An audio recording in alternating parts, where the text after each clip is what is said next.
आज मी माझी महत्त्वाची 2 पेंडिंग असलेली कामं पूर्ण करून घेतली. कोणती ते तुम्हाला पुढे व्हिडिओमध्ये समजेलच, पण त्या अगोदर हे बघा की आता छान ऊन पडायला लागलेलं आहे, म्हणून मी आज एक ब्लँकेट आणि एक हे गालिचा धुवून काढला. आणि आता मी वरती वाळत घालायला आले होते आणि वरती आले होते तर बघते काय बऱ्याच दिवसांनी टेरेसवर आले. इथं गोकर्णाच्या त्या मावशीने बिया टाकल्या होत्या, इतक्या छान उगल्या होत्या ना, म्हणून म्हटलं आता मला पण याच्यातलं एक वेल घेऊनच जावा.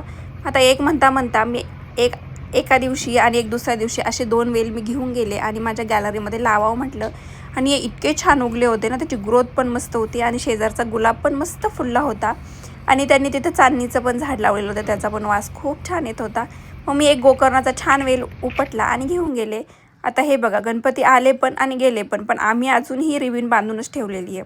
त्यानंतर जे महत्त्वाचं काम आहे ना, ते म्हणजे हे की मी 4-5 दिवसापासून वॉच घेऊन ठेवलं होतं भिंतीवर लावण्यासाठी घड्याळ, पण ते काय लावायला कुणी भेटतच नव्हतं.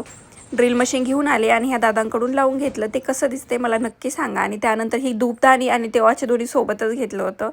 आता ते दोन्ही पण लावून घेतलं आणि धूपदाणी मस्त त्याचा रिझल्ट मला छान वाटतोय आणि घरात पण प्रसन्न वाटतंय. चला आजच्यासाठी एवढं, भेटूया उद्या. Bye bye.